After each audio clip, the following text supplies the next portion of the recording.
Interrupção. Conceitos.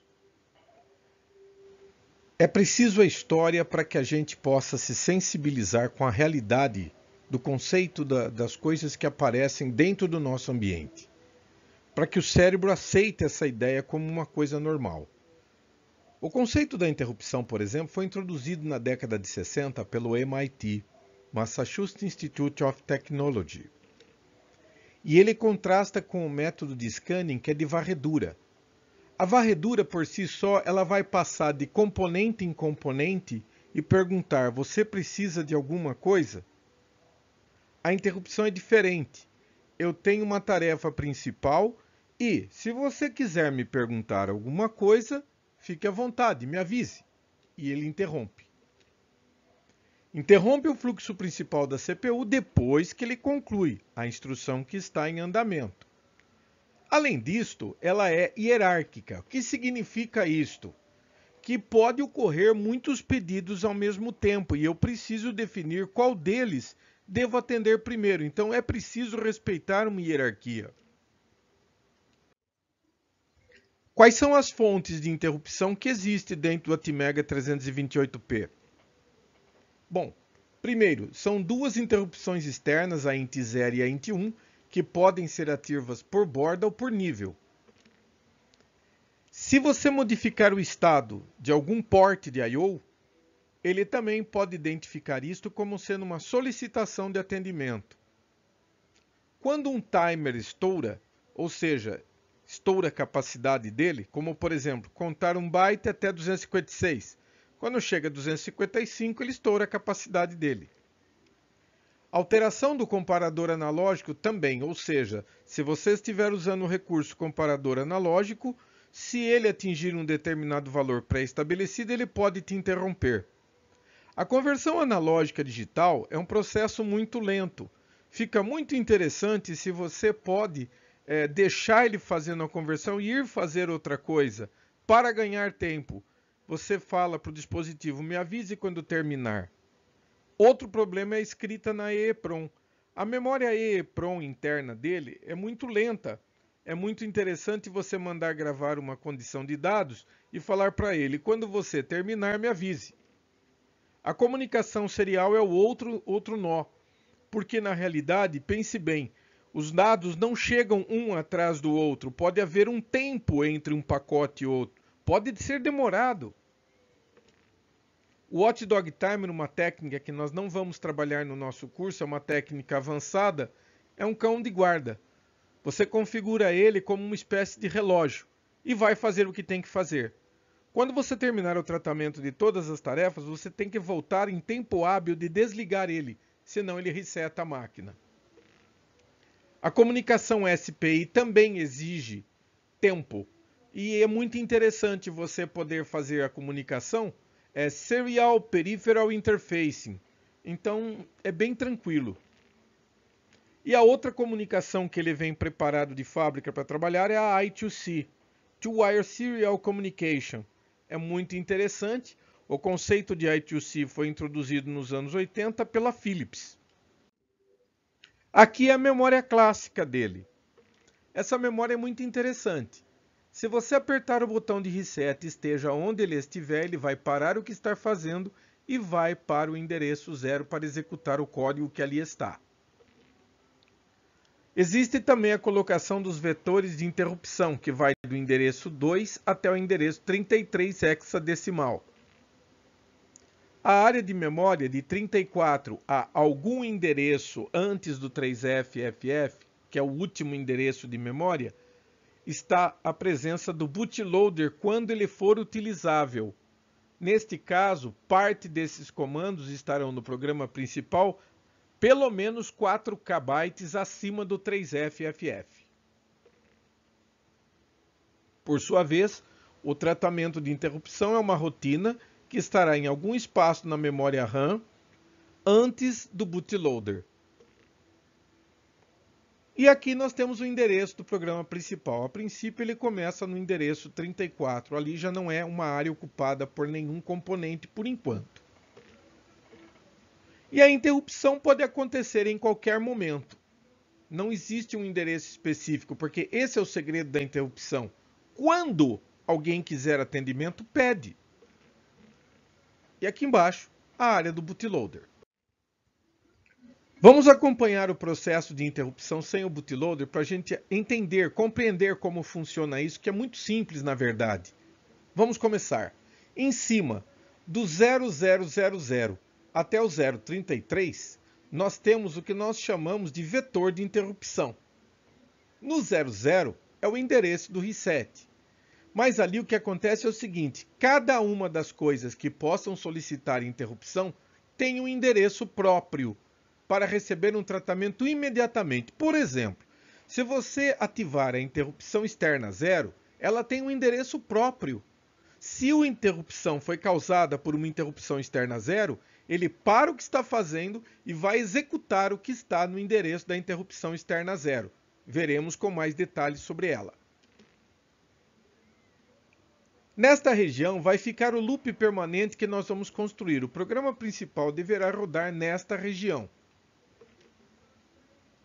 Este é o fluxo normal. A partir do 34 ele vai até o final. Não existe um tamanho fixo do loop permanente. Lembre-se, eu tenho 32K de memória para flash ROM, para programação, para o programa principal. E o que acontece ali é o seguinte, o programa não tem que ser do mesmo tamanho, depende do programa que você está fazendo. Então nós precisamos cercar a área de processamento ou com um comando for, ou um comando do while, ou com um comando while, ou então ainda com um goto que feche isso num laço permanente, garantindo que ele só opera na área de comandos úteis. Mas vamos continuar.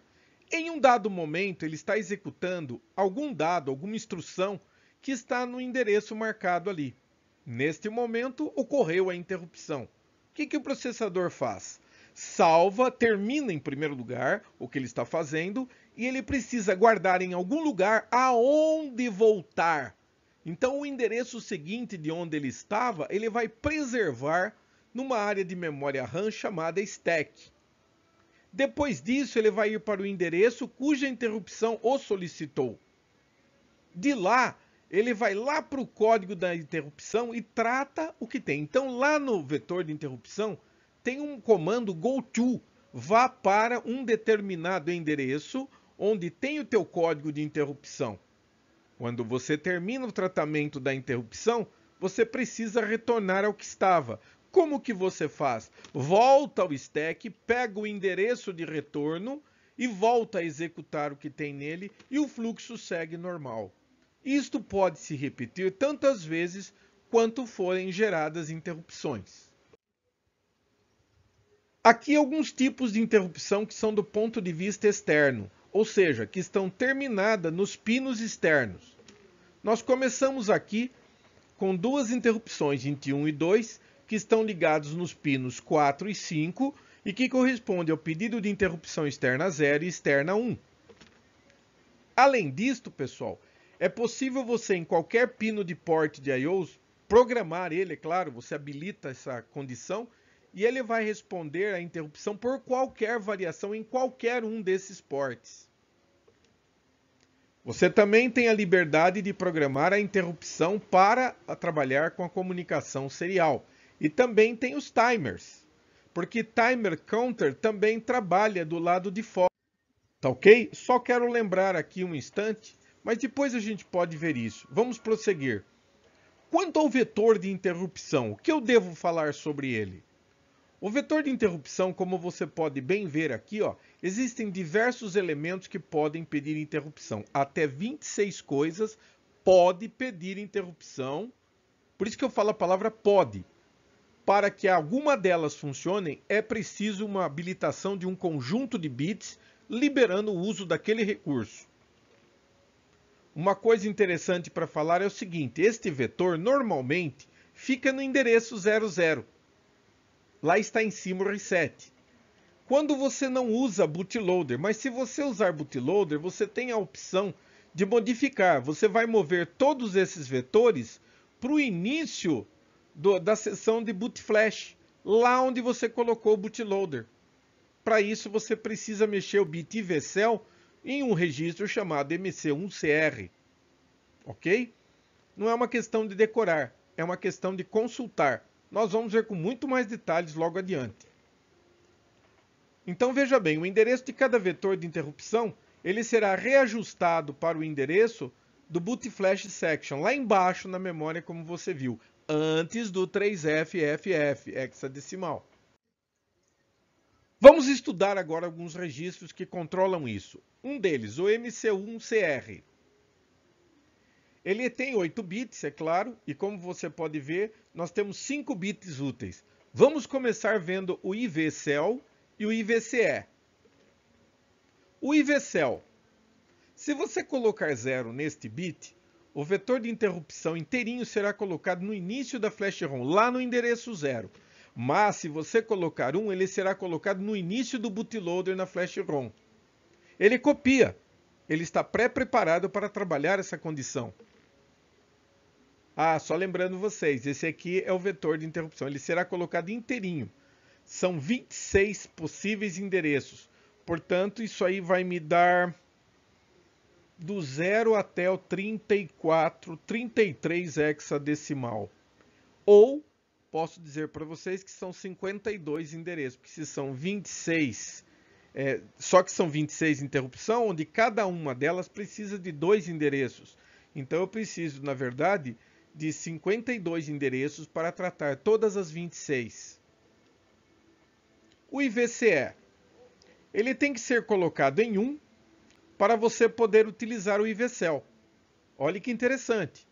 Se você não colocar 1 no IVCE, o IVCell está desabilitado, não funciona.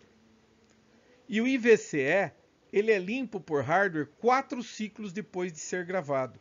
É uma característica dele. Fique tranquilo, isso é fácil de operar.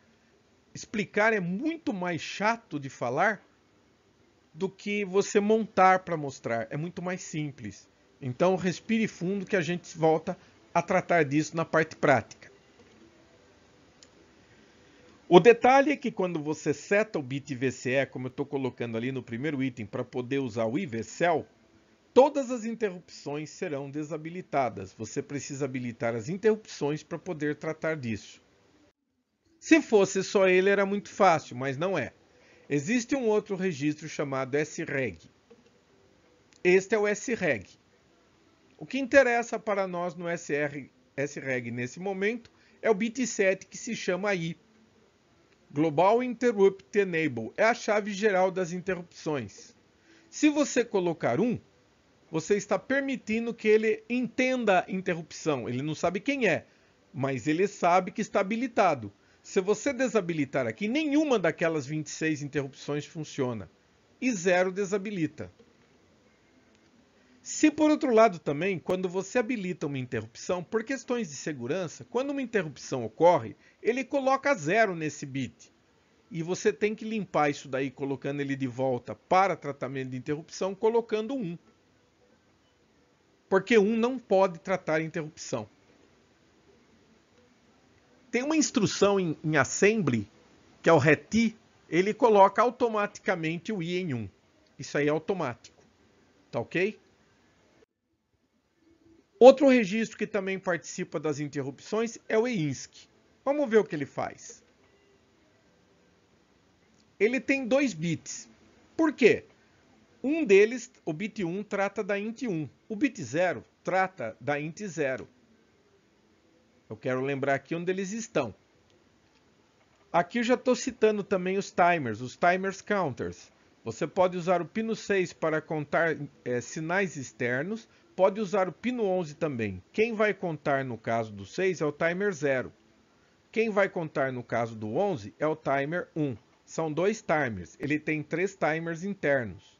Voltando à questão da interrupção externa 0 e 1, corresponde aos pinos 4 e 5 respectivamente. O int 0.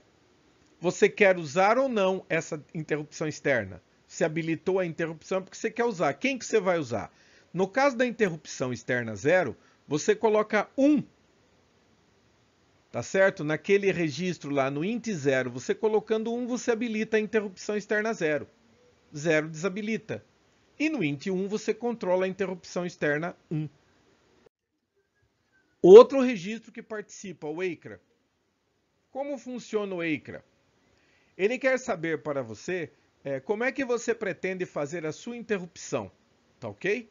Vamos começar pelo ISC 0, porque se você tem dois caras que podem impedir interrupção externa, cada um deles pode ser configurado independente um do outro.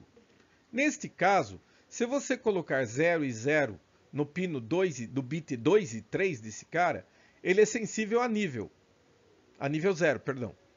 Quando você coloca 0 e 1, a ordem, por favor, é a mesma que está lá. Tá vendo? Você tem 2 bits, você vai pôr 0, 0, 0, 1, 1, 0 e 1, 1. Se você colocar 0, 1, ele fica sensível a qualquer variação, seja de 1 para 0 ou de 0 para 1. Se você colocar 10, 1 e 0, ele fica sensível à borda de descida, que é o falling. E se você colocar 1 e 1, ele fica sensível à borda de subida, que é o rising. Esse para o ISC0. Os outros dois são relacionados à interrupção externa 1. Tem as mesmas características dele, mas são separados, porque você pode querer utilizar apenas uma delas. Mas na linguagem C, tudo isso é muito mais agradável, porque veja só, você vai abrir o seu navegador, a gente vai chegar nessa etapa. Você vai selecionar Tools e tem uma ferramenta chamada Interrupt Assistant. O que significa isto? Quando você habilita isto, e dentro disto você habilita o Interrupt Assistant, ele cria a função ISP para usar a ferramenta do Interrupt Assistant. Vamos ver como ele faz isto. Ele abre esta janelinha para você, é uma janelinha mesmo. Ele abre esta janelinha no meio da tela e pergunta algumas coisas para você. O que você deve fazer?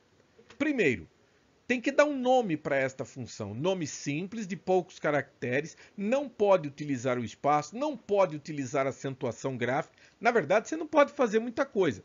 Tem que ser um nome bem simples. O que fazer ali? No segundo campo, você pode observar que é um campo de múltipla escolha. Eu até vou assinalar aqui para que você possa ver. Aqui, ó. Esta setinha te indica que é múltipla escolha. Tudo bem? Porque como ele pode fazer 26 tipos diferentes de pedidos de interrupção, qual deles você quer utilizar aqui? E ele te libera esse conjunto de comandos. E esse automático é o seguinte, quando você para uma interrupção, vamos supor, ocorreu o pedido da interrupção. Ele estava usando uma série de recursos no momento que ele foi paralisado. Claro que você corre um risco de, ao desenvolver a rotina que trata a interrupção, você pode esquecer desse problema e usar um monte de recursos e sem querer alterar espaços de memória que eram usados pelo programa principal. Se você quiser controlar isso à mão, muito que bem. Então você sai do auto, você vai para o manual. Mas se você não sabe exatamente o que fazer, mantenha o automático. Quando você concluir isso e clicar em OK, ele vai passar para esta tela. Ele acabou de criar esse programa. Veja, o nome que você criou lá aparece aqui. Este vai aparecer por conta daquelas perguntas que ele te fez. Qual interrupção? Cada uma delas tem um nome diferente. E se você for olhar ali o ICS, está como alto. E o automático, pessoal, ele faz sozinho isso para você. Você não precisa cuidar de nada. E aqui, entre a chave de abertura e a chave de fechamento, você coloca os seus comandos que você quer tratar durante o período da interrupção.